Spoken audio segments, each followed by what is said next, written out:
Welcome to Extraordinary Chats with Presifundent and T-Rex. I'm T-Rex. Let's get a hold of Presifundent.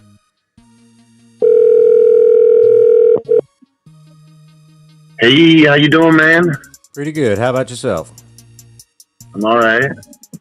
So, man, this has been a crazy kind of week for censorship, wouldn't you say? Oh, yeah. There are people, going after Rogan now, taking stuff out of context, and then the truckers, I think, in Canada, with the GoFundMe kerfuffle, and they're like, oh, yeah, they're, that was crazy. Bunch of violent people, or some shit like that. It's like, of course, always finding that angle to, like, smear people. It really reminds me of, like, what I went through with the owner of Voodoo Leatherworks, like, but on a much smaller scale. Right. He was just, like, taking everything out of context. I had this blog called, like, Context and Words and Shit, or whatever. I titled it something weird. He nicely backed it up for me. But, like, I was, like, saying about, like how I use certain words, but, like, I'll be telling a story about my racist grandfather, and this is years ago, like, before, like, being overly sensitive, was, like, the thing to do, and I'm like, yeah, so, my grandfather would sit in his front yard, and yell the N-word, but I would actually say the word, right. At all these neighbors, and they're like, how dare you use that word? And it's like, what? I'm just telling a story. What the fuck is wrong with you? Oh, you use that word, and it's like, what? What's going on? Yeah, I have no issue with someone using the word in context. I tend not to use it myself because I had a lot of black friends growing up, and one situation where my sister was ranting at somebody, and me and my two best black friends walked in, and she yelled it, and I was just like, I looked at them like, fuck, dude, this is not me, you know what I mean? My sister and my mom and all them motherfuckers are who they are, but she was saying it in a hateful way, you know what I'm saying? But if someone's using it like that, that's fucking disgusting and uncalled for, and should never fucking happen.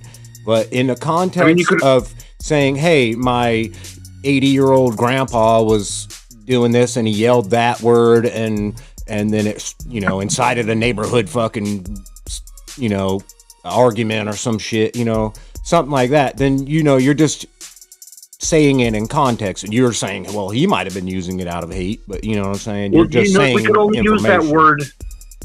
We could only use that word if we're in, like, a Quentin Tarantino or Mel Brooks movie. All right, other than that, it's not allowed. Yeah, that is weird to me that they don't censor that type of stuff because it's been around for so long that it's kind of acceptable. Yeah, I don't get it. There's so much nuance to it that, I mean, obviously, if you're saying it all the time, then maybe you're trying to say it. But if you, like I said, if like in those videos of Joe Rogan, I don't hate Joe Rogan. I don't really like him a lot, but I you know what I'm saying? Nobody's always right and nobody's always wrong. He's often right, but he's often wrong. So, you got to take everything he says with a grain of salt. And sometimes he hits the nail on the head, and sometimes he's fucking way off. But sometimes there's deeds of information that we can all, kind of come to an understanding that there's more nuance to everything than just black or white, wrong or right, bad or good, and all that shit. And yeah, I hear the argument about, well, he's trying to push ivermectin on people. Well, certainly he used that and multiple other drugs and shit, and I don't think ivermectin had anything to do with him actually being cured. But at the same time, if people are out there trying shit, whatever, you know what I'm saying? What the fuck ever. But at the same time, is it an alternative for the vax? I don't know. You know what I'm saying? I'm not a fucking scientist, so I can't say one way or the other. I just go with what I feel is my best choice, and that was to get vaxxed. And I mean, I wouldn't go as far as calling people who don't get vaxxed plague rats or fucking, horrible people. But at the same time, we've had vaccinations for damn near hundreds of years. and mandatory but to this go to vaccine school is for different. Oh yeah, I know it's early, but it's an emergency vaccine. It's not like a fucking they had 20 years to figure it out. They had to get it figured out now, because think about how many more people might have died. And I know that's just what if situation, but if you think about it, everybody who's had, not everybody, but basically everybody who's had the vaccine either has, if they've gotten it, they had a more mild case, or and if not, it was normally because they were either way old or had a many comorbidities or already were in very, very bad health to begin with. And I feel like everybody who refused it had a lot worse situation. They may have lived through it. Probably. They may have lived through it for the most part, because like 99% of people who do get it live through it anyway. But that's a 1 in 100 chance that a lot of people aren't willing to take. And I didn't want to take that chance because I'm pretty fucking unlucky. This vaccine's a little bit different in the sense that like you could still spread it and everything. There's still a high percentage chance, that you'll spread it. The efficacy is a lot lower because they had a lot less time to research and deal with it, and plus also it has a lot to do with the amount of mutations that happen because people weren't vaccinated. You see what I'm saying? So this thing is so contagious that it spread around the world in like a month or two, or right. And it was really quick. Had China taken the proper precautions and been upfront about what happened, a little sooner, instead of trying to hide it, then we wouldn't have had that issue. If everybody would have played along and sheltered in place for 2 weeks and not freaked out, and if the government would have helped out with that, hey, we'll give everybody $2,000 this month if you just stay the fuck home for 2 weeks. You see what I'm saying? From this day to this day, nobody out. They shut shit down and they didn't help people out. Well, they did it in the most minor fucking way possible, and that's why. Okay, so either everybody has to play along, or no, it doesn't work. You see what I'm saying? So since everybody didn't play, 45-50% of people didn't play along, and it just drug it out.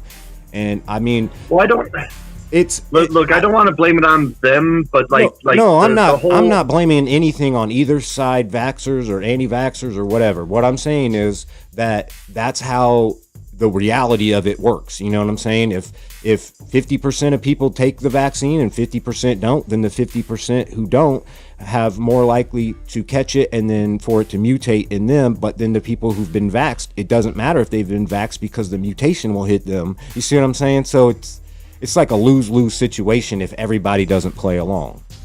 Well, yeah, I mean, but it's usually easier, like I don't know, like the polio vaccine, and there's all these measles, mumps, rubella vaccines that have a high, hey, you got it, you got this vaccine. There's a 95 or higher. Right, that's a high efficacy, right? Yeah. But this other shit, it's and then I had COVID myself, back in the beginning of January. I had it for 2 days, just as long as Joe Rogan had it, and I wasn't taking nothing.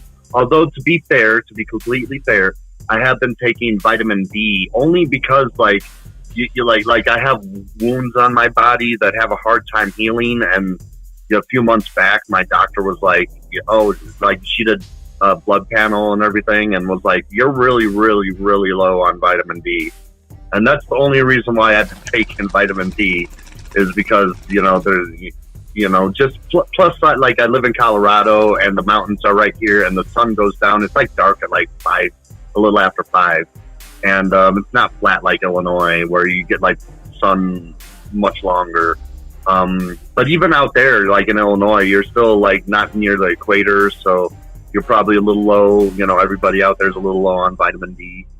So I just, was trying to keep up on it. I'm not trying to this is going to help out with my medical issues. It might very well help out with COVID or something, but I'm taking it to so wounds on my skin heal better. Is why I'm taking it. Yeah, I take a 1 a day every other day, and it's got a high percentage of vitamin D in it, and I think it probably did help out, because like you said, it was only a few days. It was a horrible few days, but And I feel like, I don't know, I feel like every time I'm sick, I always have like 2 weeks of like the sniffles and not really a sore throat, but just like from hacking shit up and spitting loogies and stuff. I've been You know what I mean? mentally fucked up since. Like, I haven't even, you know, like, not to get too personal, but like, I haven't even like masturbated since I got like COVID. And I just like haven't been. Jeez. Wow. Yeah, I know. You know, it's like, it's pretty bad. I do feel, I don't know if I necessarily went that far, but I do feel a lot lazier since then. I tried to work out the day I found out that I had COVID, not the day before, and the next day and a half I was so fucking sore. I've never had muscle cramps like that in my life. And I thought, well, I took 2 weeks off, and that's the longest I've gone without working out. Usually it's just 1 week.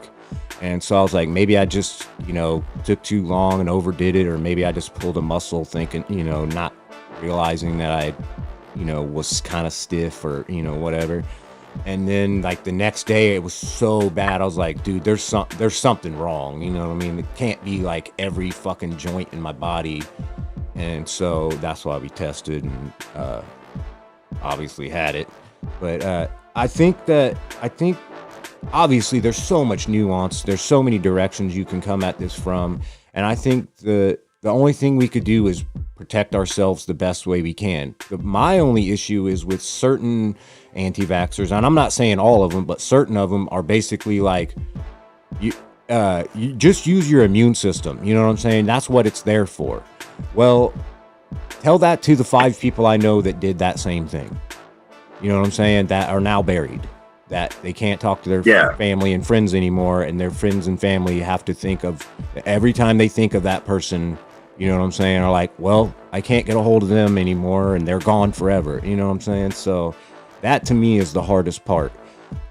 Granted, most people are going to use their immune system and get through it, but that's not the case with everyone. You know what I'm saying? 900,000 people just in America alone should show that, granted, yeah, there's 30,000 people a year that die from the flu, but that's like endemic that's been going on for hundreds of years now. You know what I'm saying? So, and we know, hey, it's cold or flu season, go get your flu shot. And sometimes it's not the right shot. Sometimes it's not the right strain.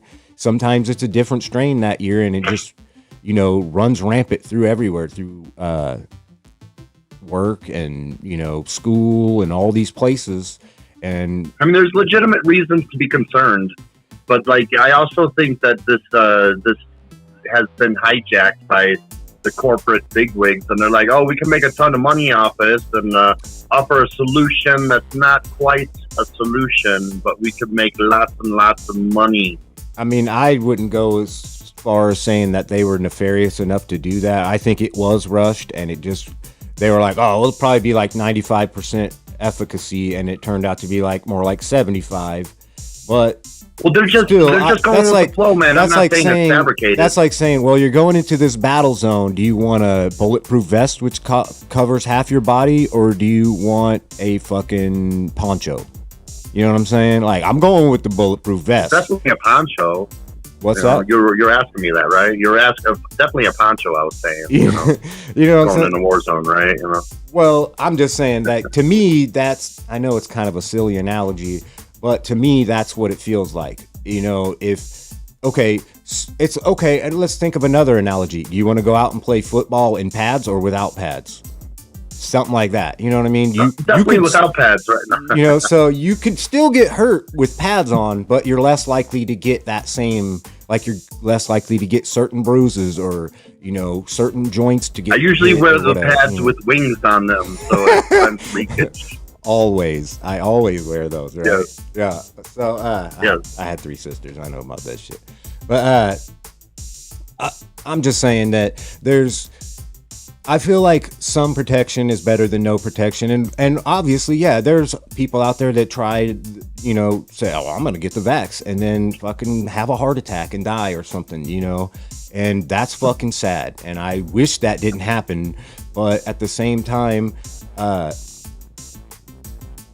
amount of people that happens to is such a tiny fraction. And I know it's like that hit the switch on the rail car. Would you rather kill 3 of your best friends or all of your enemies or whatever? You know what I'm saying? I don't want to kill anybody, but honestly, if I'm saving 100 lives over 3, I'd probably pick the 3, and that sucks.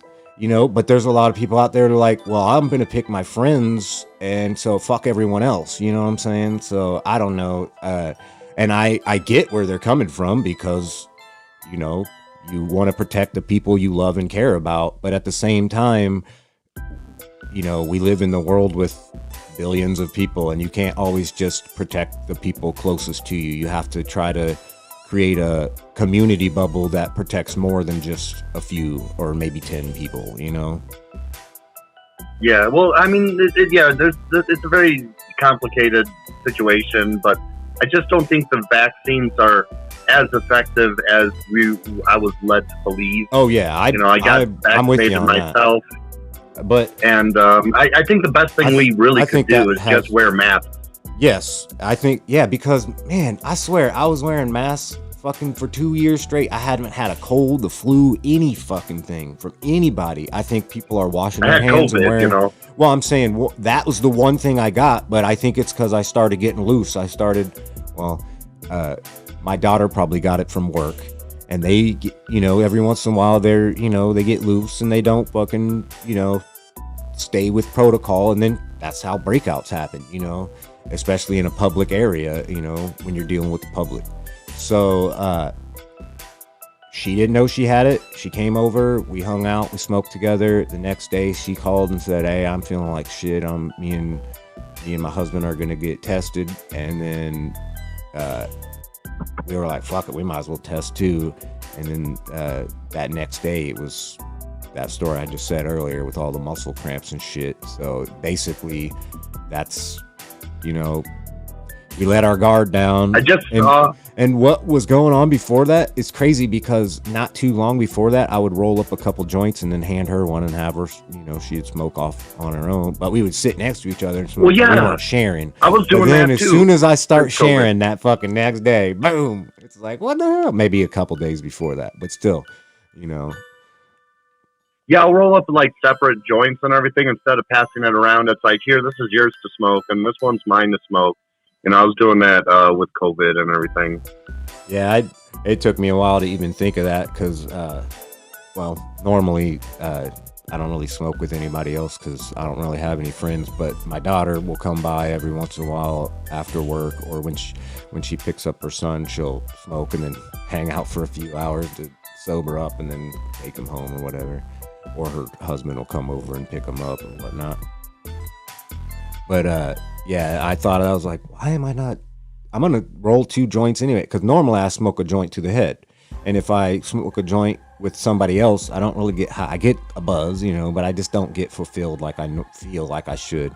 So I was like, fuck, I'm gonna roll myself a joint and roll her up one, and I started doing like that. And then recently, around that time, I was like, it was kind of a rush, like, hey, you want to go smoke real quick? I got one rolled up, and then boom, a couple days later.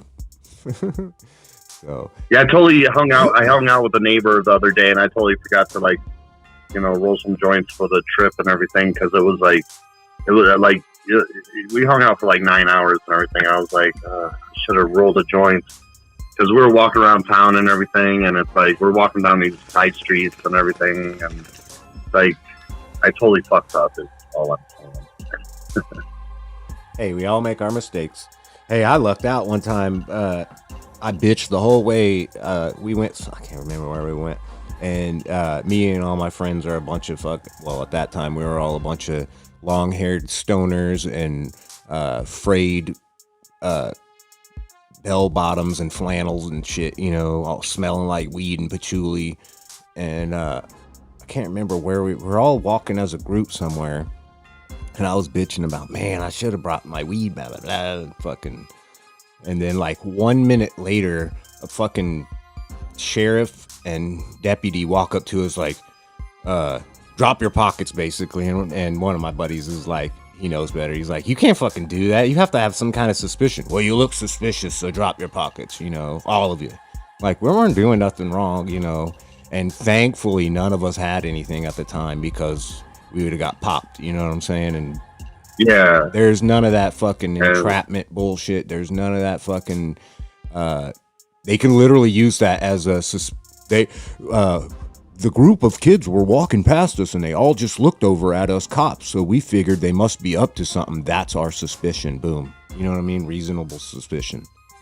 So yeah, when I was a little kid, I had a few Playboy pages, from a Playboy magazine taken out, and I'm like, like on the sidewalk, kind of just like I'm like, there's like trees and bushes around, but the street is right there and the sidewalk is right there, but no like house could see us unless it's like on the other side of the street. But anyway, and I'm just like, admiring all the naked chicks and everything, and a cop drives past and we both like look at him, like, oh my God, and then he like, decided to like, he actually like stopped and everything and saw what we were up to, and yeah, how dare we, us.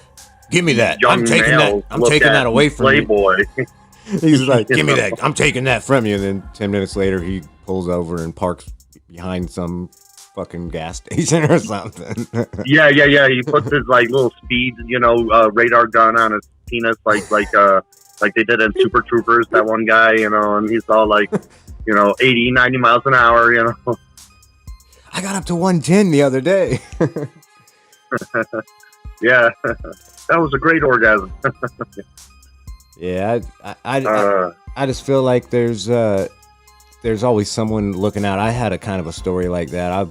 I bought a friend's, his brother just turned 18 and got a Playboy for his 18th birthday. So this kid stole it to show off to his friends.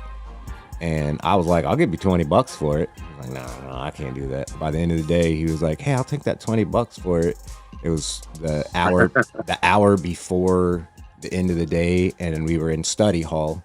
And so, because I chose to do study hall last hour, because then you could just get all your homework done. So this was 8th grade, and so I immediately put it in a folder.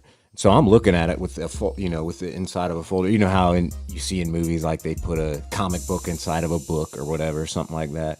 So I'm looking at it, and I hear snickering from behind me, and I turn, and it's like a group of kids pointing at me and Mr. Sampson coming up behind me, and I flipped it shut as fast as I could, but by then he had his hand between it as I was shutting it. Fuck. Oh, so shit. He grabbed it and was like, what is this? Took me down to the... How dare you? Took me down to the vice principal. I got suspended for 3 days for that shit. But I was like a 14-year-old boy. You know what I'm saying? It's like, of course I'm curious, and Well, whatever. Nowadays you'll probably end up on a sex offender registry list. Like there was that. I remember reading the story, and I think it was covered by DFF when I was watching them. A little more than a year ago. But there was a 6-year-old that pulled his pants down and ended up on the sex offender registry list. And I don't know if there was any more court battles and then that shit got resolved. But that's really fucked up.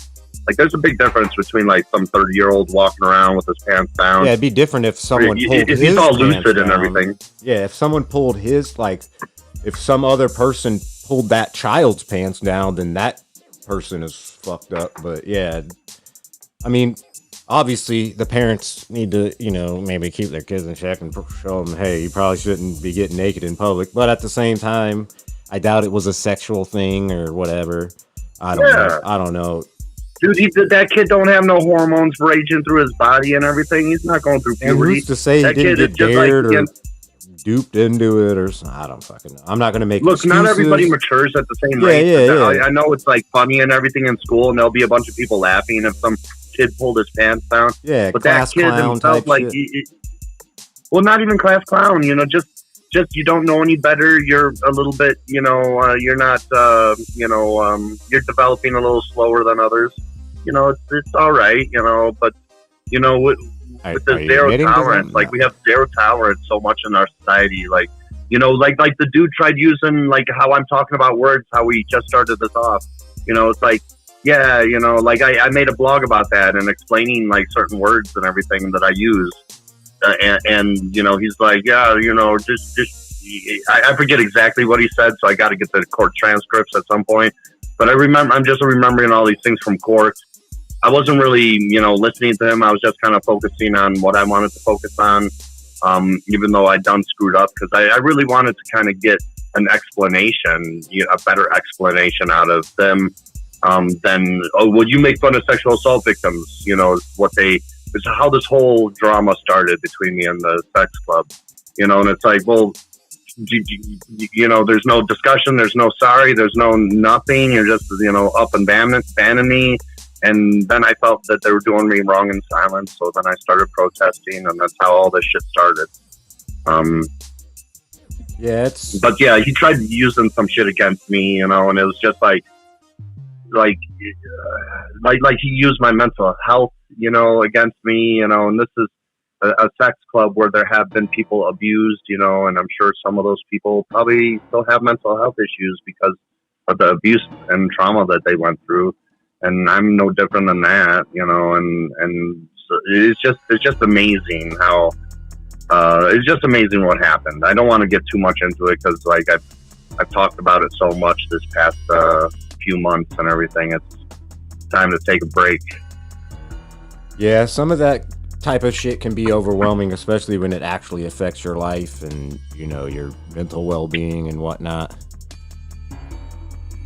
I thought I'd be, you know, I'm healing in a different way and everything, and I'm going to be outside playing with myself in a different way, as although I thought I'd be doing a much different playing with myself indoors, but oh well, you know, whatever. You know, it is what it is. It's the cards that are dealt to us, not the cards we'd like to have, you know, so it's just, you know, this is the cards that are dealt to me, so I'm playing them. Who's to say you won't meet a different group of people that are maybe somewhat, say, like they were approaching this place because they were curious, and you go, hey, did you know that this place does this? No. Oh, I don't know. Well, maybe you should look into some other place, and you may fucking develop friendships or relationships through those people somehow, and maybe a longer more roundabout way, but it'll be a more solid friendship or relationship. You know what I mean? Yeah, I don't know. I don't know. Like, I don't know where this path I'm on, what destination or destinations it will lead to, but I don't know if I could trust anyone that like is affiliated with the club. Like, just like the entire treatment that I've got, like, you know, people not caring, not giving a fuck, telling me to fuck off, and just all this fucking shit over like I'm sure someone has violated way worse than I have. You know, make fun of sexual assault victims, I'm banned. I'm sure there's a vagina at part of this club that has violated the rules far worse than I ever have, that have gotten better treatments and more forgiveness than I have.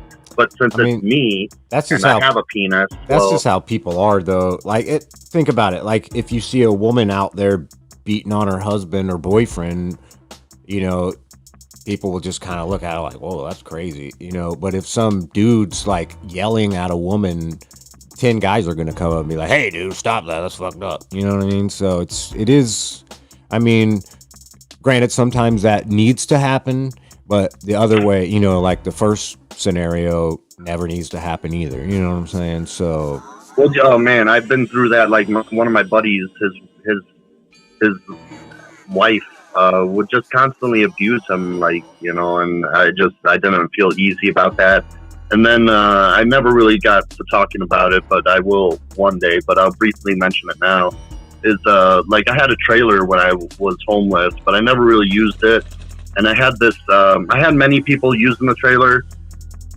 And there was this one lesbian couple that, like, one chick was very abusive to the other chick. And it was like, it was really fucked up. And like, yeah, I mean, there was one time I picked them up from the gym, and then the one being abused all the time fucking got in the passenger seat of my van.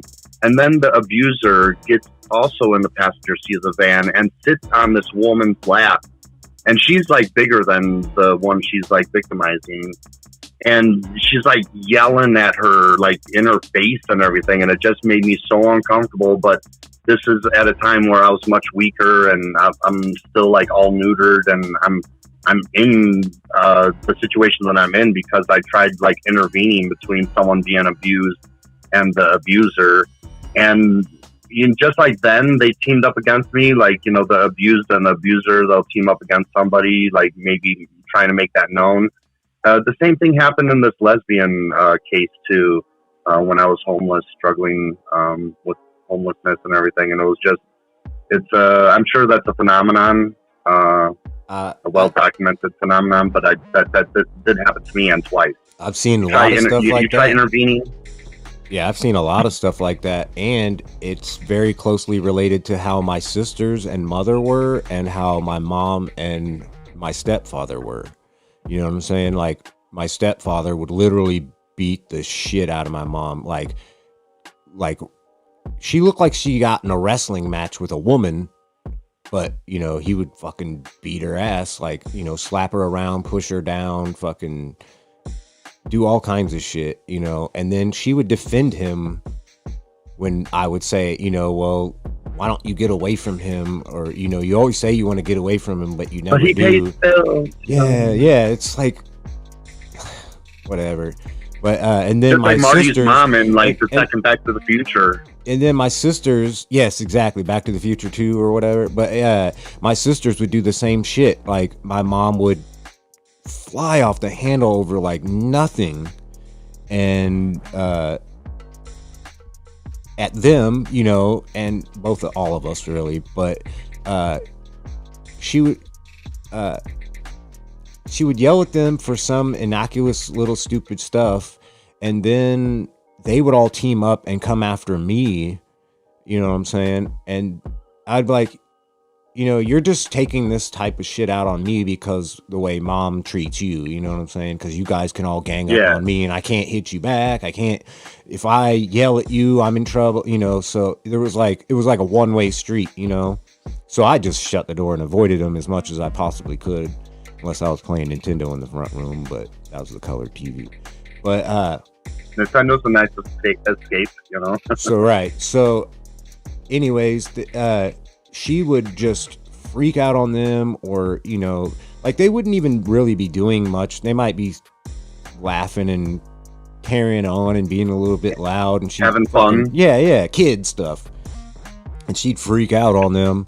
And then, you know, later that day, they would all be fucking bullying me for some reason, you know what I'm saying? And I would literally point it out, like, you guys are just, you know, mad at not being able to fight back. And, you know, it's mom, we love mom, da, da, da. And they would defend her and shit. I'm just like, I don't get it. You know, I would come home from school like a half hour earlier than my two younger sisters. By then, my oldest sister had been out the house for 5 years or whatever. And my mom would be strung out on the couch with a needle hanging out of her arm, and or in her hand or something, you know what I'm saying? And puke everywhere, fucking just all this shit. And I would fucking clean it up before my sisters would get home. And they acted like, just because they never saw it firsthand up until I finally was too late to get home to make sure that it wasn't, you know what I'm saying? My bus got stopped, and I can't remember if it was like an accident or something. There was some reason that we had to stop and we were late. And so my sisters walked in on my mom fucking not OD'd, but, you know, she's not the type of person to take just enough. She was basically out on the couch with all her shit out. And then she lied and said, oh, that's just insulin. You know, what do you need a spoon for insulin? You know, that type of shit, whatever. Yeah. But anyway, so as children, they didn't understand. And they still, as adults, when I would tell them, you know, like, think about the story I'm telling you. You can easily see that she was on here. No, she was just down because she didn't get her insulin on time or whatever, you know. What the fuck ever. If you guys still believe that shit, then I don't want nothing to do with you. So that's how our relationship kind of separated, you know. But so I've seen that type of people being abused, and then they defend their abusers, and then they become abusive themselves because it's like exactly. It's like the bully tactic.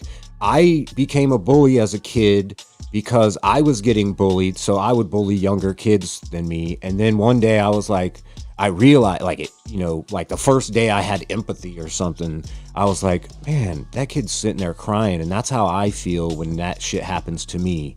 And then, like, flip the switch, you know, I became the bully. So now if I saw someone bullying someone, I'm swinging on a bully.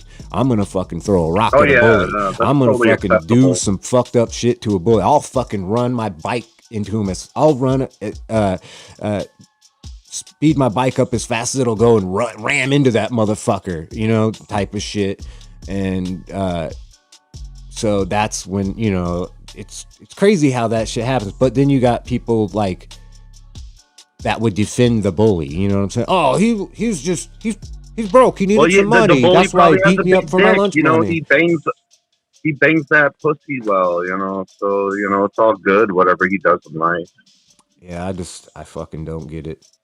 To me, no abuse is worth any fucking type of satiation or reward or compensation, you know what I mean? I've had enough abuse in my life, and I just got to a point. I was like the defense guy from what is that?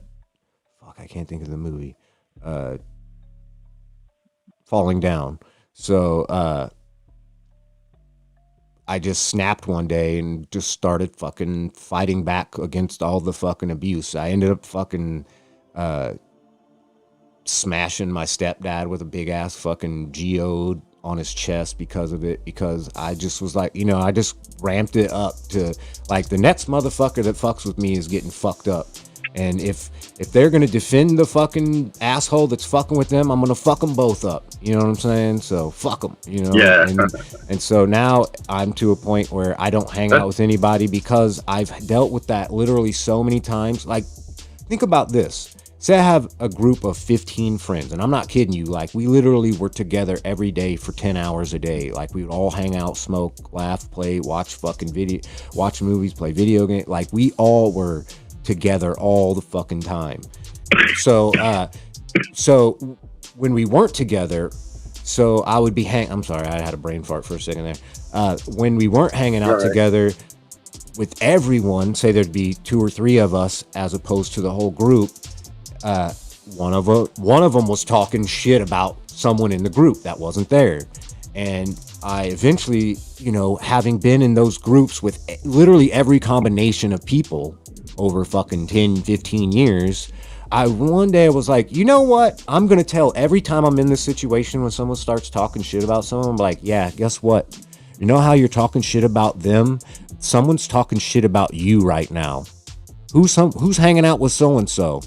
They're talking shit about you. You know what I'm saying? So shut the fuck up. This shit's just gonna fuck our whole friend group up. And I'm pretty sure that's why I'm not friends with any of them anymore, because they realized I wasn't gonna put up with the bullshit and let shit go and watch people fucking cry about other people without confronting them or, you know, dealing with their fucking issues, because we're fucking damn near adults at this point. Actually, most of us were over 18 at that point, you know.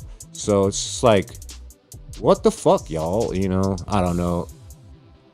It's like a lot of people accept abuse, and I think that has a lot to do with the way that we were raised by, like that goes into that scenario. Well, I was beaten and I'm okay. No, you're not, motherfucker. You're a fucked up ass dude, and you know it.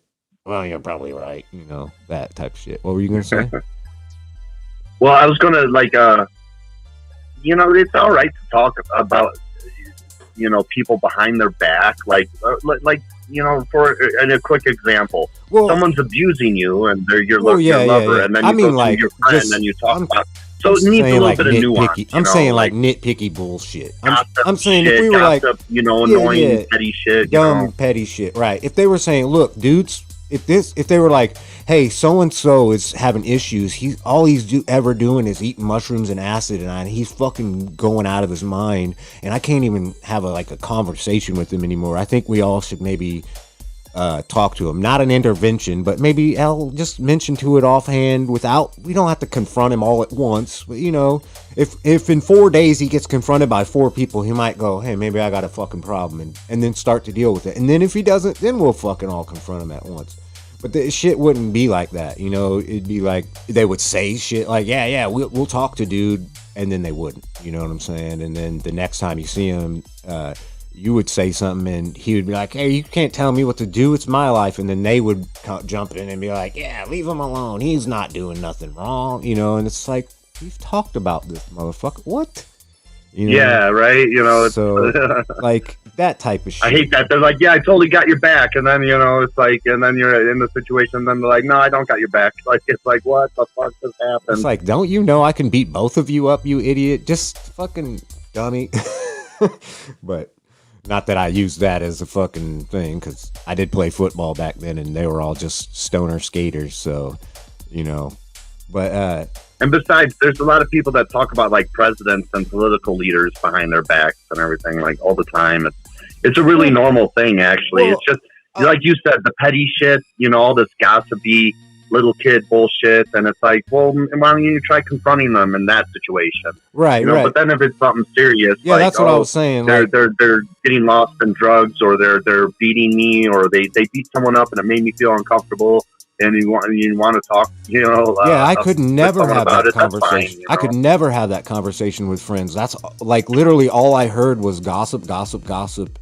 And I would, you know, but if I was like if I tried to be concerned about something, you know what I'm saying? Even myself, you know, like, I've been kicked out a couple times and I needed help and shit like that. And it's really hard for me to ask for help because the way I was raised is you fucking work it out and you get it done, and you don't ask for help until it's the last fucking straw, you know. And it got to that point. And so, you know, I was an alcoholic. I was spending all my money on alcohol and weed and not paying my bills and fucking being stupid about shit and being frivolous. And, you know, one day I was like, I need somebody to like hang on to my money for me or something, or, you know, share a bank account with me. Cause I was like 15, 16 at the time. I didn't know I could go do all that shit.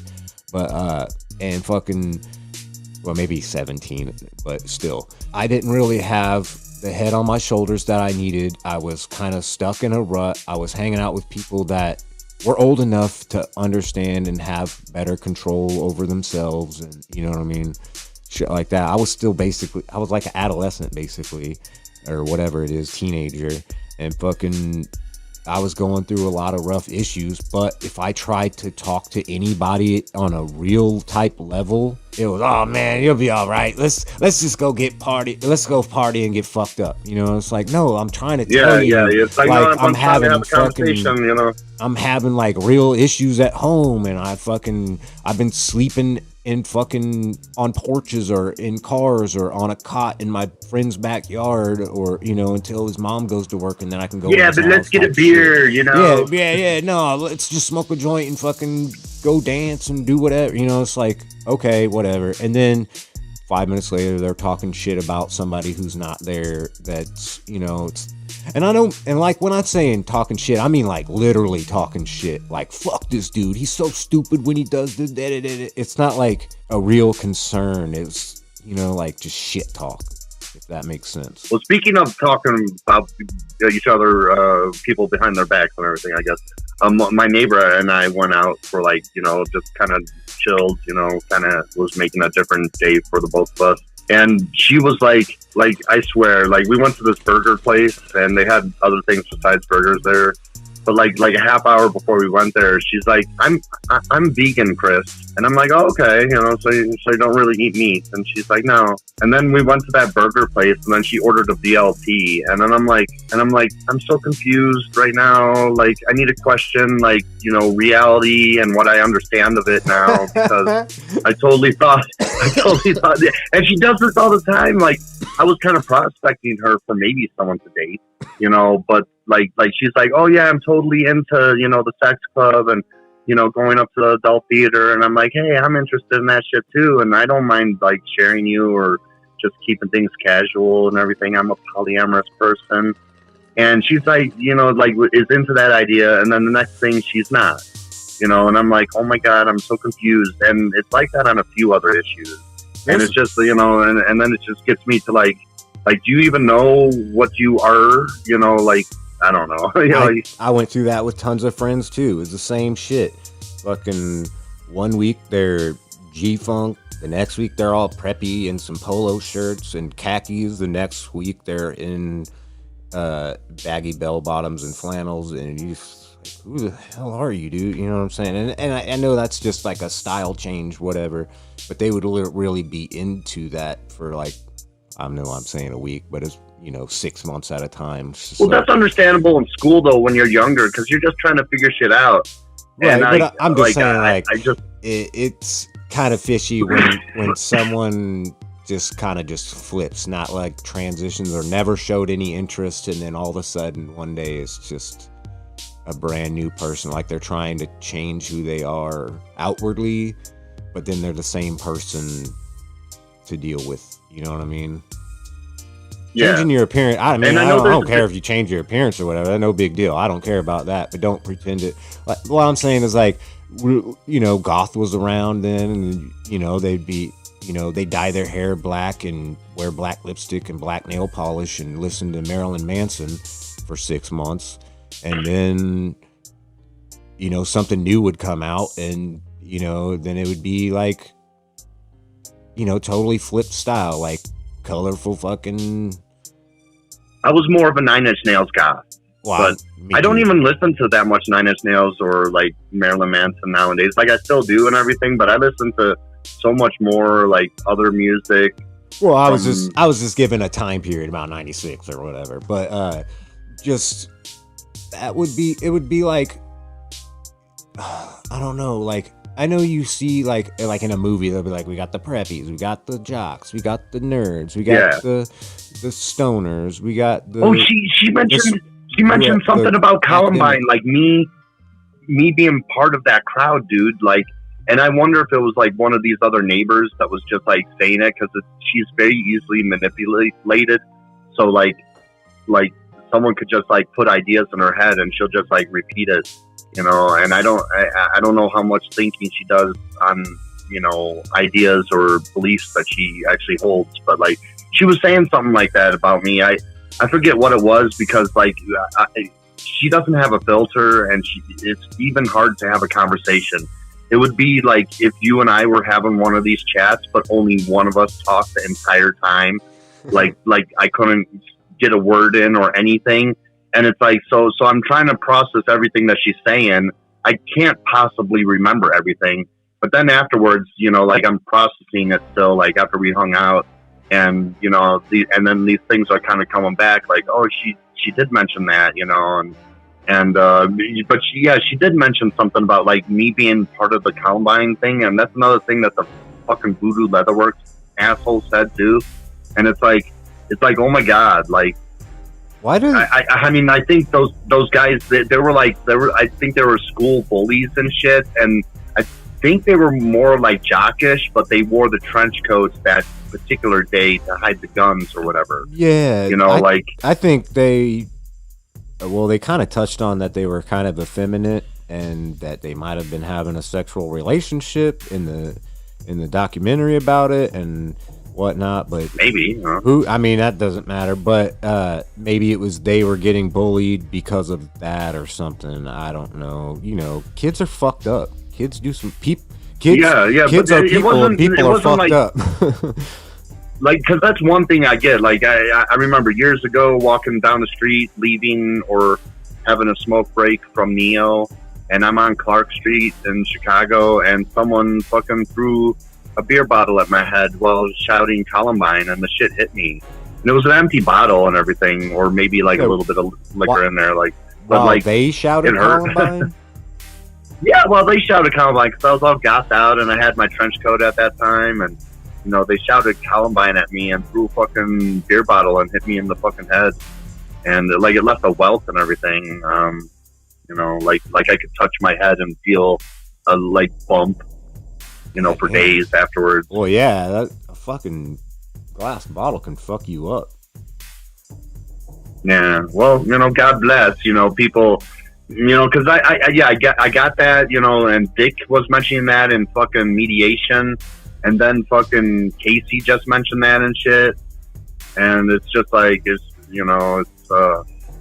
I don't like all this drama. Like, I think, there's a particularly one particular toxic neighbor that lives near me, and she doesn't know any better. Like, she hung out with this dude that like abused her, like was like priming her for some emotional abuse, and she gave him a ton of money, and then he was like kind of playing tricks on her, like he gave her $40 one night and then took it back. And it's like, dude, you owe her like hundreds of dollars. Why did you do that? And then like there was a lot to explain about it, but what I will say is that like it ended with like the dude threatening to like get her kicked out because he's staying there and she's not supposed to have anyone stay there, and also threatening to call the cops on her, and she's the one helping him out, but she needs to be thankful, not him, not the other way around. And that's part of that like malicious manipulation that I noticed going on. But then she hangs out with him again, and it's like, oh my God, like, I mean, like I would have cut this person out of my life. Well, I've known him for like 20 years, and it's like, it still doesn't matter, like what he was doing to you. Well, and then don't like, know him for the next 20. What's that? When he hung out with her again, he's like, look, I'll forgive you for everything you did. What? Just like the abusive attitude. It's like, I know, right? It's like, dude, like you should be kissing her ass, not the other way around. But he flips it, and that's that part of that manipulation that an abuser does. That I at least just observe. I haven't taken any psychology classes. I've just observed it. I noticed in that many shit. cases in my life. Oh, I noticed that shit more times than I'd like to admit, and a lot of it happens within my family, and I may have done it myself because I've seen it so much. You know what I'm saying? Yeah. I haven't done it recently. I'm just saying back in the day before I fucking snapped out of that dumbass behavior. Oh, when you said that you picked on some kids in school and they started crying and everything, I ended up slipping down that hole too for a little bit, and I was like picking on people that were smaller than me, or at least same size. I mean, fuck it, maybe bigger. I don't know. See, the school is kind of like a blur. I have a few memories and everything, but I don't like. There's some people that could like talk about their fucking school experience in great detail, and I'm not one of those people. Well, I had a lot of traumatic experiences, so those traumas stick with me. So I remember a lot of them. I mean, there was one time I was going to a Catholic school. The kids are like, God doesn't love you and all sorts of shit that made me really emotional and cry. And my family tells me this story, but I can't remember it. I'm like, I mean, I guess maybe that had an effect on me, but I can't quite remember it. Yeah, maybe it did. There's a lot of things I can't remember.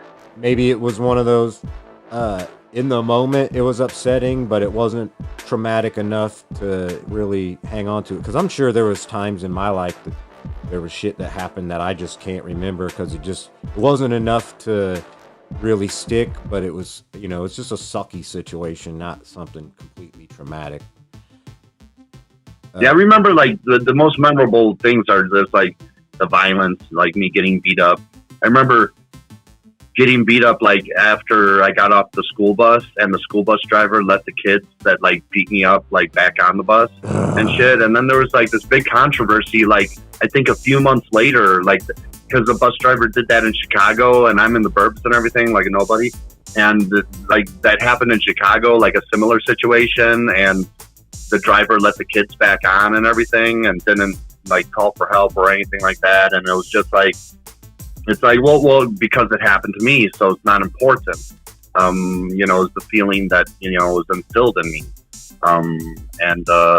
It happened to someone else, so it is important.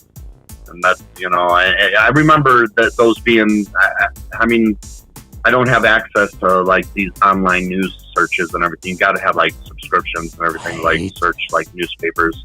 I hate that. You can go to the library and look up yesterday's newspaper on microfiche. But you go online to look up that newspaper, and you start scrolling, in a tenth of the way down the article, you get a pop-up that says, subscribe to see the rest, and you can't see anything more than that. And it's like, what the Well, what I do is I open up, like, if I really need to read it, I inspect the page and everything, and then I find where the text is, and I just start reading the text. Well, I'm in, like, on a phone or something, you start to scroll or whatever. But oh yeah, the phone. I don't really browse on the phone. Like, I'm a really computer guy. Like, I have a smartphone, just a smart in the sense that it connects to the internet and has Bluetooth. And I have a tablet, and those were convenient when I was homeless and everything. But now I got a computer, and that's what I'm using right now. Actually, is my computer. I often use my computer for everything. So, I don't like browsing, or connecting accounts to, like, my phone and everything. yeah, I wouldn't say I often have something running on an account. I'm just saying, like, a Google search or whatever, and Yeah, you're trying to read a news article, you're just checking something out really quick, yeah, and then the fucking pop up. But I don't even like doing that. Like, I have one of my friends likes to be on their phone all the time when you're hanging out with them, and that's just the way they are. And yeah, I'm not like one of those people. Yeah, like, I'm not if I'm hanging normally out on with my someone, phone. I'm not normally on Yeah, my I'm hanging out phone. with them. It's usually just hey, I don't know, what about that? Let's check it out real quick, and so I'll look it up, and then half the time I hate you looking up something that would have something to do with something local, because it would be in our newspaper, and our newspaper site, literally as soon as you click on it, pops up as you have to have an account to look at some of this stuff, probably because there's stuff that's, like, we have a lot of homicides around here, and they don't want kids seeing it or something. I don't fucking know. But I mean, it would be nice if there was, like, a news place, and maybe there is, but, like, $10 a month, and you could have access to all these they things, have that, and you could do searches from articles, like, back in, like, the 90s. And everything. have that, but I don't do it enough to pay $10 a month, and I don't care enough most of the time. I was just caring in the moment about that one particular thing, and if they had 100 ads on their site, I would be fine with it. But instead of just putting some ads on their site, they got to have a lockout, basically. It's the paywall. Yeah, think about it. If they just put ads on there, tons of people could just go on their site and see the ads, you know what I mean, or like whatever, and then they would have actual way more traffic. But instead they have that's why those places are dying off, because they want to squeeze every penny out of it, but they don't realize that it's the future now. It's more hurtful than helpful. Yeah, it's not fucking 30 years ago, Well, I think I was talking about some fat guy with that. Like it would be like, okay, I remember having the Nintendo Wii a few years ago, and they had the Nintendo store, and I could buy Super Mario Brothers 3, I think, for like $5 or $10, and it's like, dude, that is such an old ass game, and most people fucking play that shit for free. So if you really wanted to fucking, like, cash in on that, why don't you make it like 49 cents? Yeah, I was gonna say 99 cents you know? across the board. There would be people that had every single game available. They would spend $700, Right. but instead They would binge that shit. Yeah, buy their favorite 5 games because it cost them $25 to $50, and think about all that extra money they could have made, and all. Yeah. Hey man, I downloaded the new action pack, and it's 45 action games, or I downloaded the puzzle pack, and it's $35 for 30 puzzle games, some shit like that, and boom, shit like that. But do you remember Action 52? Yeah, I fucking probably got 2 or 3 of them. Nerd? Yeah, I probably have 2 or 3 of them. I have. Oh my god! I have like. I'm sorry. Oh, I have probably 300 or 400 games sitting here to my left, of just one shelf is 2 rows of, I think, 72 cartridges, and then there's a shelf above that. I used to have a nice little collection. I had the Virtual Boy, the ColecoVision, Nintendo, Super Nintendo, Nintendo 64, GameCube. I had the Sega Saturn, the Dreamcast, PlayStation 1, at least. I think I got rid of my PlayStation 2, although I had it for a little while. But then over the years, like I slowly lost all that shit, and I had an Atari as well, and becoming homeless, and you lose property, and anything that I did manage to get out of Illinois, I definitely lost when I, shortly after I got out of here in Colorado, because how dare I be attacked. The only reason I have most of my shit is none of it is original except for maybe a few, very few things that I didn't fully sell off. But 99% of it probably, I was in your situation. I was homeless, living out of a car. I didn't have anywhere to store video game shit or have a video game system for any reason. So, I think pretty much everything I have, except for maybe a couple of classic games. But so I basically got a really good job, and I spent so many hours at work that I didn't have time to spend money or do anything really. I literally worked 13 days out of every 14 days, and on the 14th day I probably slept 18 hours because of exhaustion. And because I worked, I usually didn't work less than 12 hours. You're so exhausted, there's a whole day dedicated for sleep. Right, just to catch up, and kind of a tiny vacation between the next 13 days of 12 to 18 hour or 16 hour shifts, not 18. I was thinking 8 hours off, but 16-hour shifts. And so on, when I got home, I would still be wired from working. I'd do my workout, eat, and then probably go online and look at fucking shit. Or if I wasn't doing that, I would play it on emulator, or I would come in my arcade and play whatever games that I had hooked up. But I would literally just, at that time, I had so much money and I couldn't go out and drink. I couldn't smoke weed. I really didn't have time to go hang out or go on vacations or do anything. And so I just built up an immense video game and movie collection. I just spent tons of money, like half the money I had after I'd pay my bills, and then half the money I had left went to going out to eat or video games and movies. You know what I'm saying? That was it.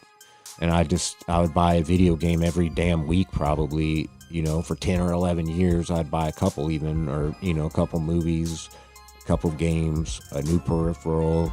Oh, the new system's out. I got to get that, and fucking, there's an old system. I just saw that it popped up. I'm going to grab that, So the only thing I've never had as retro stuff, from the Atari all the way up till the PlayStation 2, I never had a Neo Geo. I had a friend that had one, and I played it 5 times, but I always loved playing the SNK games in the arcade.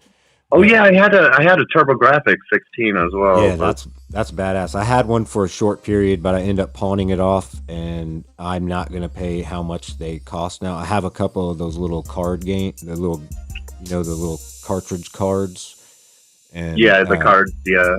I have them somewhere, probably 2 or 3 of them. I had Air Zonk Batman, which was a weird top-down fucking stupid-ass fucking... It wasn't even an RPG, it was a top-down action game. Imagine Smash TV, but with like Pac-Man, but walls, you know what I mean? It's fucking stupid. And then there was this game where you run around and... Like Batman for Nintendo was the shit. I remember running that from Blockbuster Video. And the second one was... And I don't know if I beat it or not, but I got to the Joker. Yeah, I was so young when I played that. I'm pretty sure I didn't. But, I always loved those type of games. And I have an affinity for them, obviously. I probably have 10,000 games in this room altogether. A lot of them are... Sega Saturn and Dreamcast games. I found out how to burn them, and I got fucking every game I ever had previously. I have just stacked up so I can conserve room. I sold off all the ones that I had, and now I have 3 or 4 spindles for each system, 50 or whatever, however many however many discs fit on those tallest spindles. I got like 7 or 8 of those. Sega CD, Sega Saturn, Sega Dreamcast. Power Stone for Dreamcast? Oh, I when love that game. You're talking about. Oh yeah, that is a great multiplayer game. I'm kind of like I looked up some footage on YouTube, but I didn't see any levels because I remember some of the levels were really interactive. Like there was this fucking place where the fighting area started setting on fire, and then you had to like move across the level to like another area to fight in, but you could still fight as you're moving along. Well, there was a second one, so it may have been in the second one. I'm not sure. I think the second one was like even more weapons and more levels and crazier shit. They still had some stuff I think in the first one where like you could there was like secret passages in the levels that you could like if you stood in a certain spot. Yeah, you would pop out in another end or something like that. I think that was like in the first one, but then they had like these scrolling ones. It was almost kind of similar to Smash Brothers, I guess, because Smash Brothers kind of do that too. They start you off, and then depending on the battle mode and everything that you're playing, because it's not just always a melee. You know, they have those other, things to do in the game, and it will start like scrolling the screen, and the beginning was in one area, and then the end is in another area, and then the scrolling it increases your risk of dying because you touch the edge of the screen and you're dead. Yeah, there's so many games from back in the day that are so amazing, but I've noticed like a retro revolution in indie gaming nowadays, and I feel like I'm kind of part of it because I've attempted to make several indie games, but then okay, so I was going to make a DP arcade. It was called DP Arcade 4-Way, and it was 4 classic games, but I had plugged in the DP main guests, obviously TJ and Ben, Scotty, and then who was the 4th one? Some guest that was there all the time. I can't even remember. It's been so long. Ben? No, I said Ben. Did I say Ben? TJ, Ben, and Scotty, and someone else. Maybe it was Billy. Billy the French. No, I don't think Billy was around at that time yet. He might have just started popping Chibisky? up. Maybe it was Cult of Dusty or something. And I think they did something with him.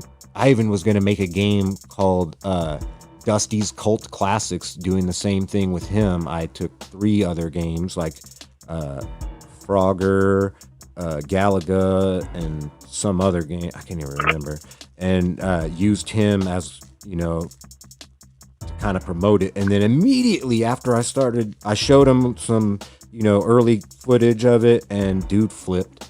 But right after I started making that DP game, as soon as I started making it, that shit happened where they split off and made DFF. And so I was like, well, I can't really release that, because I made like graphics for characters from every angle, top down, side view, like action games, like the highly detailed, like if they're standing off to the left on the puzzle side of a puzzle. I made Tetris for instead of Tetris, I made all the little squares into little boobs. And so I called it Tetris, and because I know TJ loves Tetris so much, he was going to be, his character was going to be standing off to the side wearing a goofy hat, and then his little goofy hat would change every time you get 10 lines. And so he would be in Tetris, and then there was a Pac-Man style game, but it was top down where you're running around in a little maze and you're picking up little buds and basically just maybe it's like a weed factory. I don't fucking know. I don't even remember what the real concept behind it was. It's been so long. It's been like 4 or 5 years. But and then what were some other shit? But anyways, I was gonna do that, and then I was gonna hide 4 other games. So if you beat those games or did something special on those games, you could split them off like they split up, and so you got to split up the games. Then I now. started an NES, an actual game that can play on the Nintendo because I have NES Maker, and they fucking update it so much, and it's so buggy that I just couldn't keep up with it. So I stopped fucking with it, and I flipped over to Construct, and I was gonna make a game on there, but I've actually started a few of the games on there. And one of them's called Salty Paul's Faulty Balls, and it's just a 3-way gym match game, you know, like a Candy Crush style game, but there are these little beautiful looking marble orbs, but they're all slightly off. You know what I mean? They're like, none of them are perfectly round. They're all kind of, one of them's even got a crack in it and shit like that. So they're the faulty balls, you know. But you know how he's got faulty balls, you know. So so it was just a play on that. And then you know, there's more episodes now without chefs than there are with chefs. You know, that's kind of, you know. No, I guess it was going to happen at some point. No, I was talking about Paul's Ego's Faulty Balls with an Faulty. Oh, faulty. Okay, I thought you were saying salty balls. Yeah, I get why you. My bad. If you were reading it, you would have been fine. I get why, you know, it's hard to kind of hear the F and the S difference over. No. I would consider myself retarded, which allows me to say the retard word. But yeah, I'm retarded, and that's part of it. Like, my audio processing isn't really the best. So, but I swear, when I did the digital audio editing, like in college, and the video and audio editing, like when you were like listening to a script and hearing all the errors and everything, I would be really, really good at like hearing all the errors. But sometimes hearing words, like, you know, I hear words as other words, you know, oh well, it can be really funny sometimes though. So just kind of like, I thought you were saying salty balls. So yeah, anyways, getting back into that. So check this out. I got pretty good into that, and then I tried to transfer it over and make an actual app on a phone, and I ran into some troubles, and it's kind of slow going working on that.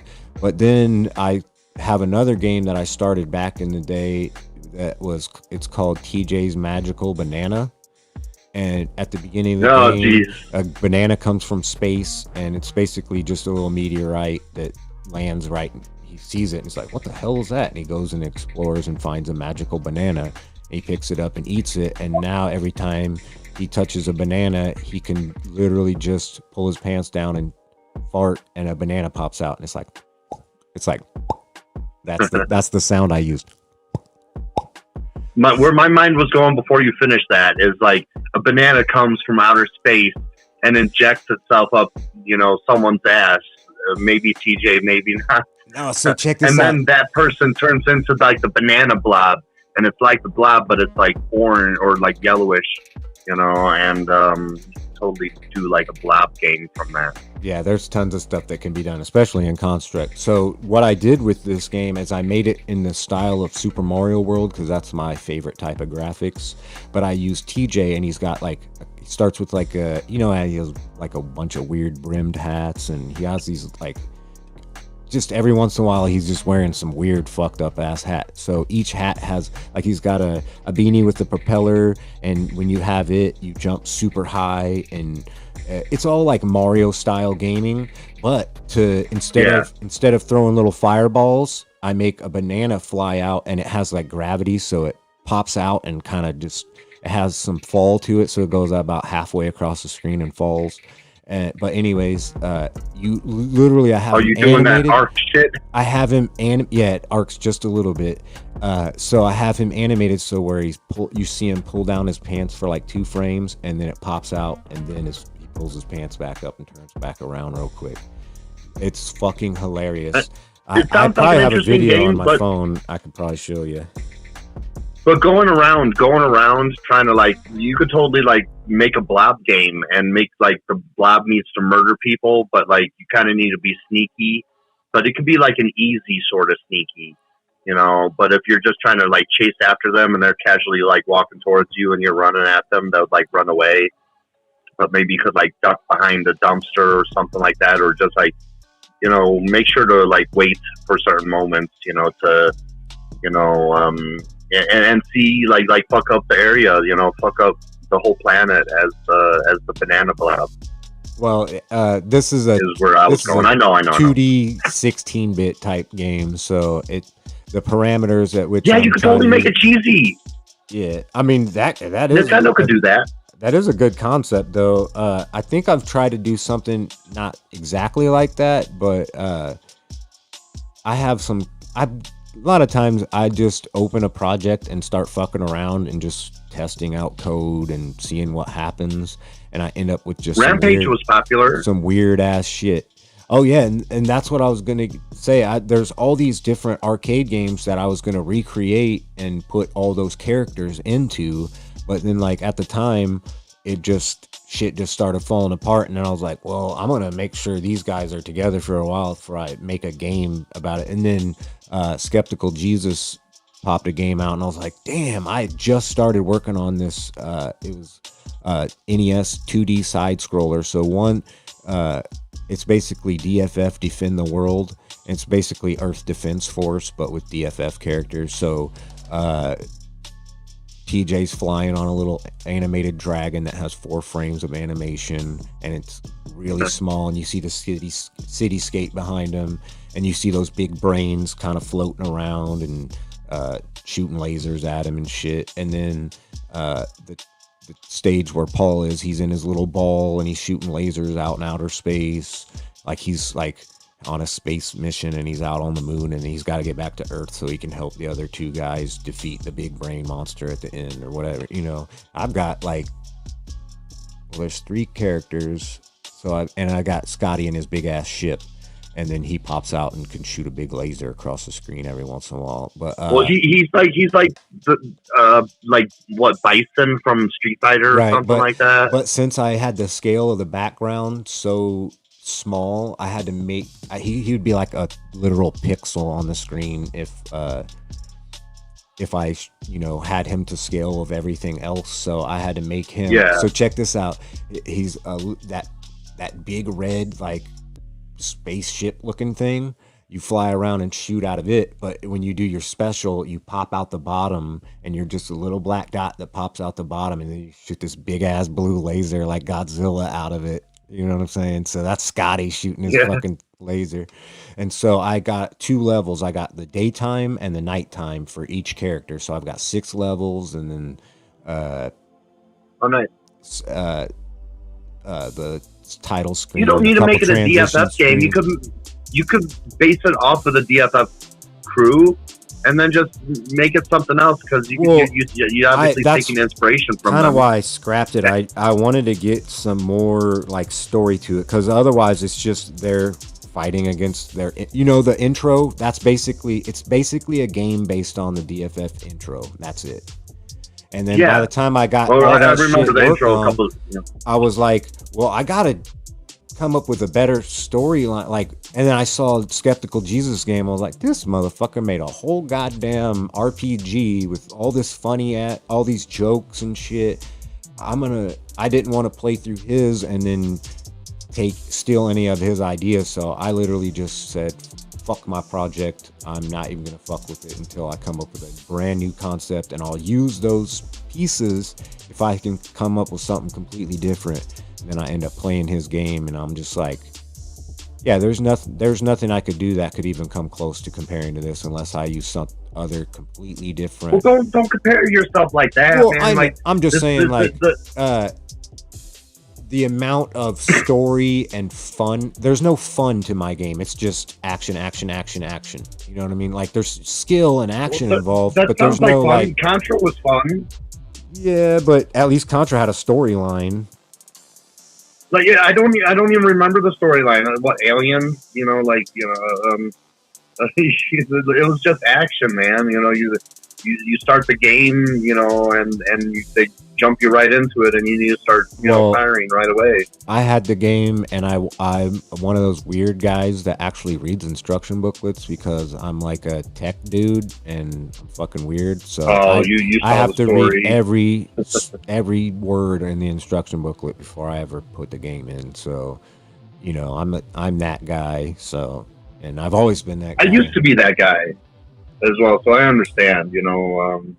Definitely like with Zelda, is the biggest reference to Ganon was in the instruction manual for Zelda. And the Angry Video Game Nerd pointed that out too, and I was like, hell yeah, because I did that shit when I was a kid too, Ganon, yeah, he's on this one page. Look at that drawing. Oh my god. Yeah, what's crazy about that, those games, the Zelda games, is my cousin had the second one first, and we played the shit out of it, and then we got the first one. I think one of our friends, either way, it'll throw you off. Over, and the gold cartridge and everything, and it was like mind blowing. Like, what the hell? This is where the second game came from. The second game was all right. We played the shit out of it. It was just all right. But they were experimenting, That first game it like blew my mind. Like that, even though it's such a generic top down. The graphics were decent, but they weren't great or they weren't horrible. They were just mediocre, but just the play itself and the style, and like I just fell in love with it, and I would just spend hours. I never looked up any how to solve the game or anything like that. I just spent tons and tons of hours with that. And the third one, that was my favorite one, Link to the Past. But I would literally I didn't even care about finding the end or beating Ganon or anything. I just wanted to roam around and find literally every corner of the game and, figure out all the little puzzles and all that shit. I didn't really, my main objective wasn't to go finish exploring. The game. It was to find more like 100%ing the game. You know what I mean? Like what you would consider now, like, going and finding all the items and finding every character that could possibly interact. I remember doing that a lot with the Metroid games. Like get all the energy tanks because you're supposed to have like 2 full rows. Yeah, you could finish that game in a half an hour, but if you do, then you miss about fucking 90% of the game. Oh yeah. Yeah, I've seen some speed runs when I was watching Camelot. 331 for a little bit, and then the YouTube would recommend me this other stuff, and I'll check it out. And I'm just not really into watching other people play games. And the speed runs are interesting. It's like, oh wow, you could go that fast. Yeah, okay, you are the expert at going fast at this game. Then like I'm going to go explore instead, and That's something I'm good at, but I can't do. Like you said, I'm good at doing it, but I have a problem watching people play games. Like Final Fantasy VII was a bitch. Like to get all the materia, like and all this like special shit. Like that was like whoa, very overwhelming. See, it was a little more challenging than Zelda, or Link, or whatever, A Legend of Zelda. But it's I'm not saying I couldn't get into it. I felt like I put in so much time and felt like I was getting nowhere in that game, so I just kind of left it. You can make a level like the Blob. What's like that? If you're having a hard time for level 3, then Paul ends up with a banana up his ass, and same with Scotty, and they all turn into blobs, and they all have a special level, and that would be level 3, like night and day. And you don't even need to make a whole new game out of it, but you could do, because I'm sure that would be appreciated, especially by TJ, because he loves Blob. That game and the way that it's made and how much space it has, that type of game, I would have to do a completely separate game from what I have. But well, like the Blob could just tag people, but he needs to be like maybe stand still so someone gets close enough to him to tag. Or something, something basic like that. It doesn't need to be, super complex. Well, I mean, if I did it in Construct, there's no real limitations to that. But I'm saying, like, to make an NES game, like a literal cartridge, I have a way to flash a cartridge. Yeah, you're only working with like 400 kilobytes or less. Like probably 40 kilobytes or something like that. I think it's 1012 or something like that. It's just under a megabyte, or just over. It's right around a megabyte.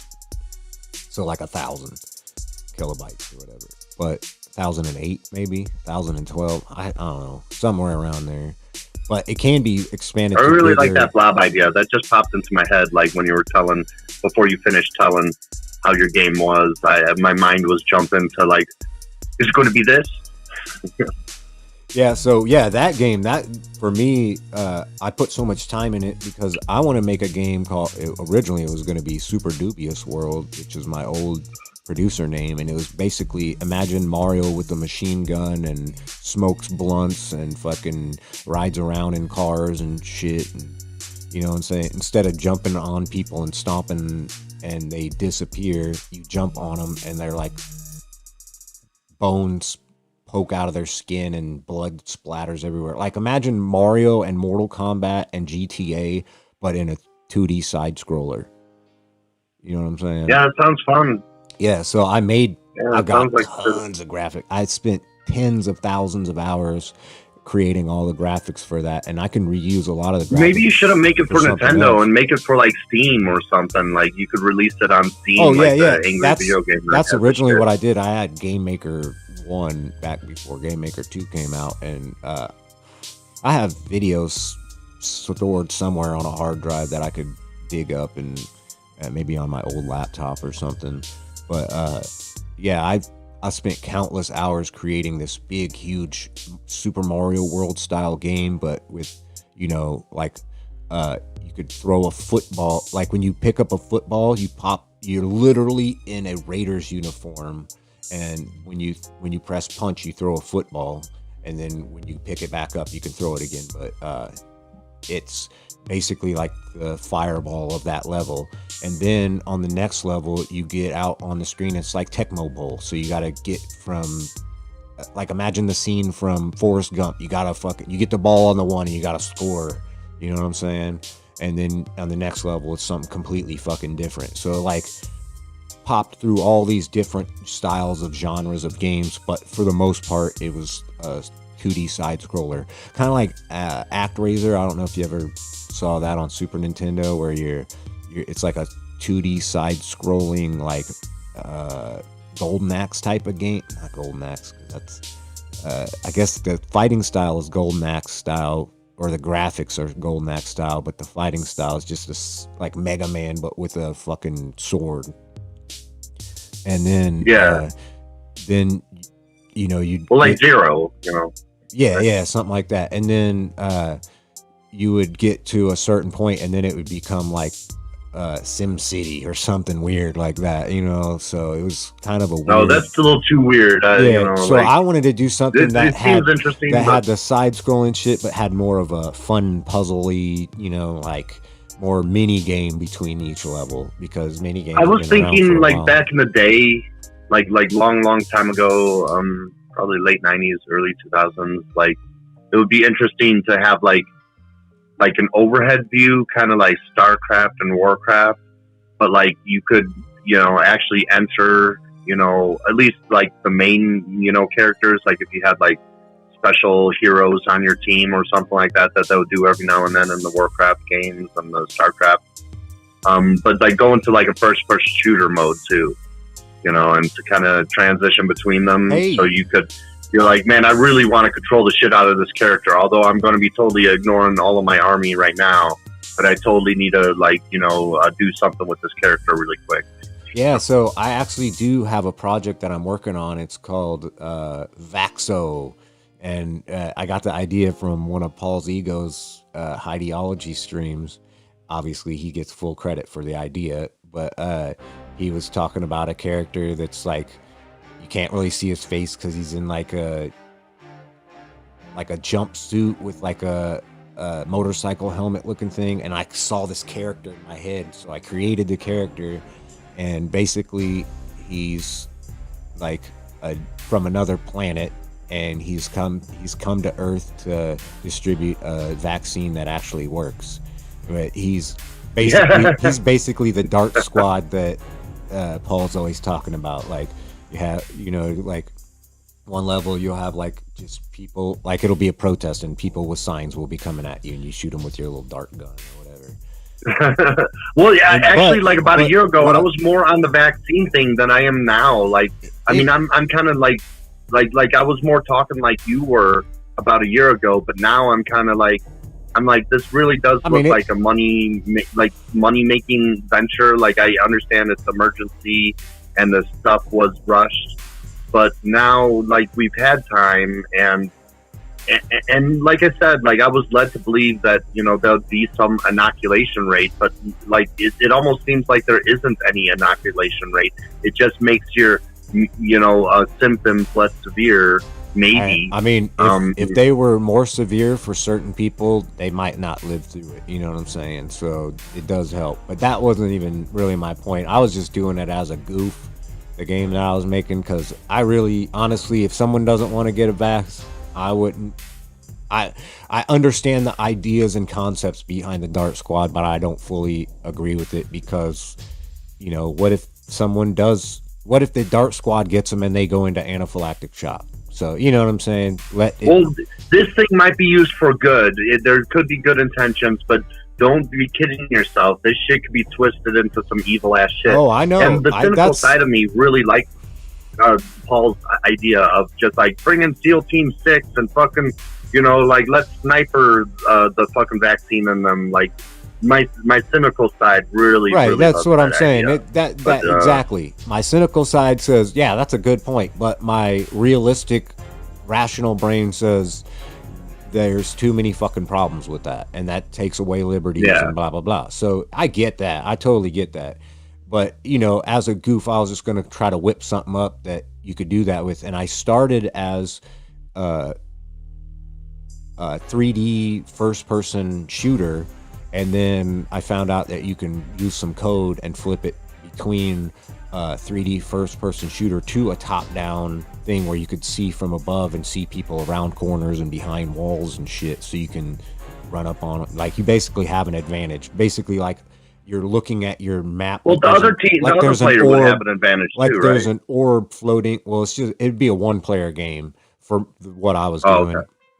But so basically, imagine like Doom, but you could flip to a style where it's like it flips to like Smash TV when you hit a button from like that style of view. And then it's like a orb camera is floating above you. You know what I'm saying? And then when you hit get a bird's eye view. Then it pops to your like camera view, like your helmet view or whatever. And I actually do have that project on Construct because they just recently updated to some new shit and put out some new tutorials and codes. There could be like a first-person shooter that's like that, where you could. Like nowadays you could have your character, and it's a realistic concept, like deploy a drone up in the air, and then you could fucking access the drone camera, you know, and then move your character around that way. I just thought of a way to transition to that. Instead of just having it immediately just flip, you could have like your character put their hand out and watch the drone get close to the screen, and then the screen backs up as it, you know, for just a few, like a second, just, you know what I mean? Like it grabbed you and floated you up, you know? I don't know. I was just kind of imagining that the camera would be viewing, like you would be looking through your character's eyes, and then it would kind of like zoom away. It'll back up into the sky where that other camera is, like in one clean kind of shot. Well, I'm saying for that first initial, like you deploy the drone, you know what I'm saying? Before you go back and forth in the views, you could, you know, pull the camera out to that top view, show dude reach his arm out or whoever, and then the drone deploys. Well, a little display thing on the arm. Yeah, you know, as it comes, like it would be a quick, like just a split second thing. It hits the screen, and now you now you've taken over as the camera and the drone as it pulls up to the actual view that you'll have. And then from then on, you could do that. You know what I'm saying? There's so many things you could do with video. It's so crazy. Like, I guess it's just like everything else. I was just thinking the blob idea. Like, as the blob gets bigger, it would take longer for it to hide in certain areas. So, like, for Nintendo, you just have the A and the B button. So you would have like a little hide button and the directional pad to kind of like move yourself near like a mailbox. And then you press like the problem with the to hide in there, but The problem with the NES is it's got a hellified limitation on what can be on the screen at one point in time. Like you can only have otherwise you get that you can slow have your down, background, choppy, you know. and then you can have like I think 3 pixels in a row or 3 sprites. I mean, in a row, and if there's a 4th sprite, then the first 3 basically flicker and cut each other off. And Well, maybe I know you've been this playing game like fighting is like a games Super and shit. Nintendo game, okay? You know, Yeah, you could do it like that. A game like that would, or a system like that, or a style like that. Yeah, do kind of like a reverse Zombies Ate My Neighbor, but with DFS, and that could be one of the scenarios. Is the blob, and a banana ends up either up every character's ass, and it turns them into the yellow blob. And there just could be a like bunch funny, of bananas that it could, grows when more and more bunches of bananas. People, it could make like a little sundae, like a little little banana sundae split. animation. A banana split. With banana split with there's a bloody skeleton in there too, because the person fucking I could see the graphics. Yeah, I could see the graphics in my head, dude. I know exactly how I could do that and animate it, just like in the style of Zombies Ate My Neighbors, but obviously it would have to be somewhat Zombie Ate My Neighbors was so fucking fun, and there hasn't been like a game like it. It's so fun that I bought it. It's so fun that I bought it for Super Nintendo and found out that it's slightly different on Genesis, so I went ahead and bought it for that. Just like they're both fun. They're both similar, but I think a little different too. Yeah, but the style, it was such a fun game. Yeah, that was one of my favorite things about collecting games. I got a Super Nintendo. I'm not gonna lie, I was abused, but I think my mom did guilt, so she tried to buy off the feeling, well, I know I beat you all year, but here's a Super Nintendo for Christmas, that type of shit.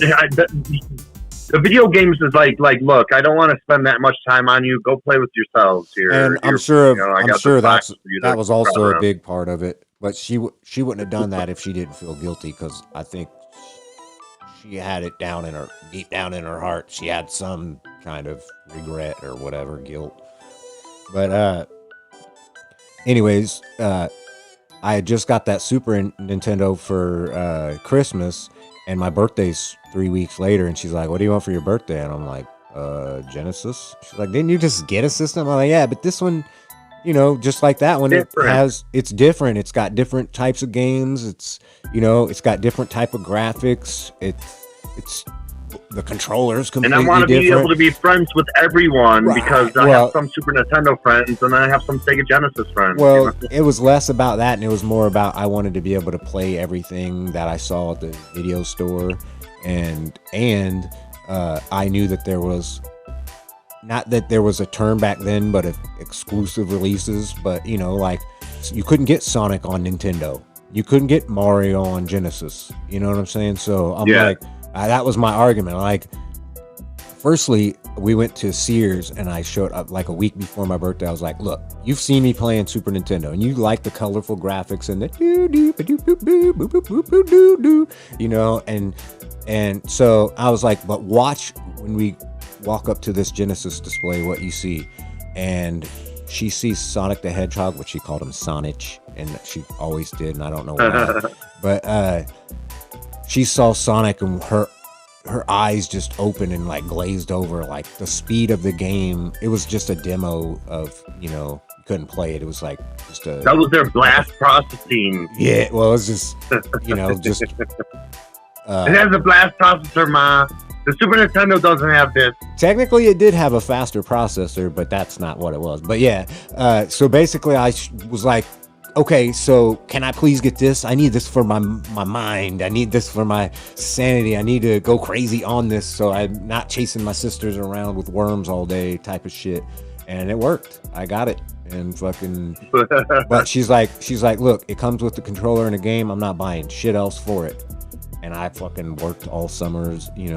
I mow and rake in the summer and fall, and shovel snow in the winter and whatnot. And I always had my own peripherals and games anyway, because I didn't have bills back then. So I just spent all of it on video games.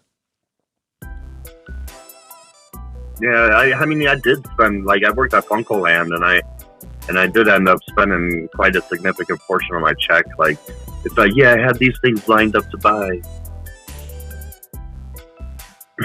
And it's kind of like Walmart employees, like the Walmart employees, like, end up spending their check at Walmart. Yeah. I just got a notification that I'm gonna have to leave soon, so we got to cut this off real shortly. Yeah, there was one thing I did want to talk about from the last show, though. Like, go right on. I understand. I totally understand about the sounding paranoid and everything, and people following me around. But like, what happens? Like, okay, I'm sure some people have followed what Daniel Hale around. I wouldn't call you paranoid. I would just say maybe slightly overly skeptical. Maybe, you know what I mean? Like, maybe stepping in that direction, but not completely paranoid. Because if you're paranoid, and you would only talk about that shit. And so I know people that the guy that I ran into at the gas station. The guy that I ran into at the gas station. There was 3 things about it, and that was like the odds of someone running into like 1 out of 100 people out there that I interacted with in jail.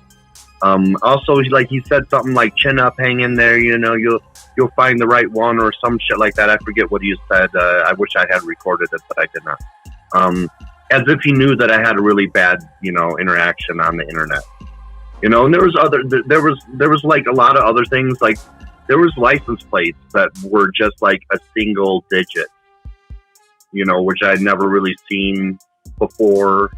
And if I did, it was very rare, but then suddenly it was common, you know. Right. And I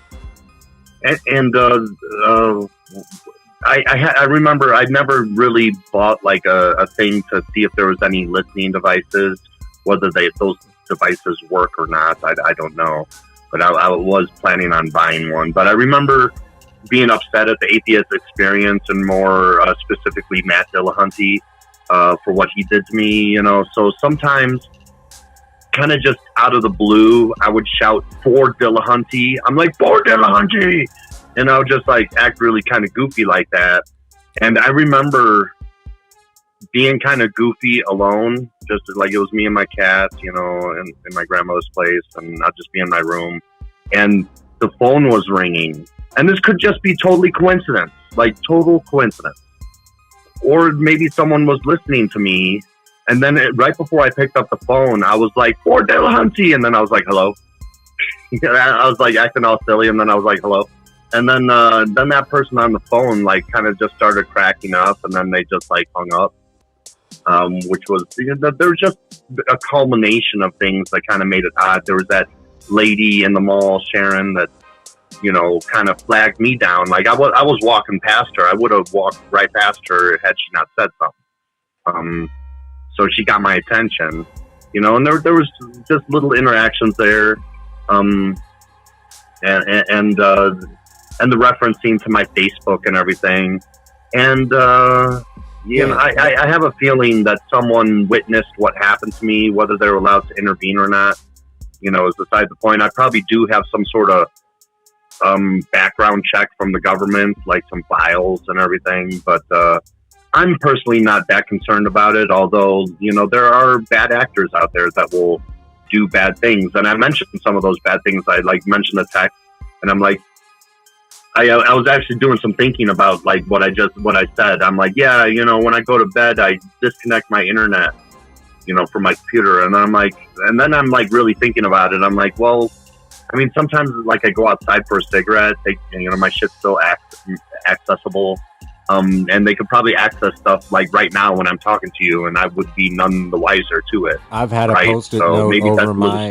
I've had a post-it note over my camera since I've had my laptop.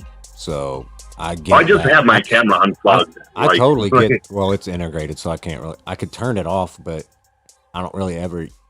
If like someone FaceTimes me or something, I might use it for that, and I could just pull the. Oh, on your phone? No, on my laptop. I got a MacBook Air or whatever the hell it's called. Oh, dude, they have like little plastic sliding covers that stick. Yeah, I have one on my laptop one that's just like permanently on. took a Post-it note, folded it halfway, stuck it to the back, and then flipped it over the front. So if I need it, I just fold it back, and otherwise it's just hanging out right over the top, folded over just enough to cover the camera.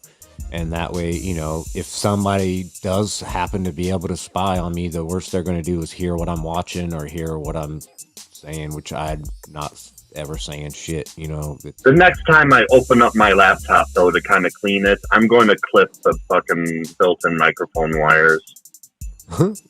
Be careful. I mean, it's your stuff, but just be careful. Hey, I will make sure it's for the microphone, sir. You know? I used to tinker around with shit, and I would fucking ruin something and have to rebuy the whole fucking thing. My girl was like, "Why are you always doing that?" Well, I did learn what not to fucking do. Yeah, well, I'm just talking about clipping the wires. So if I screw something up, I could just like reconnect them.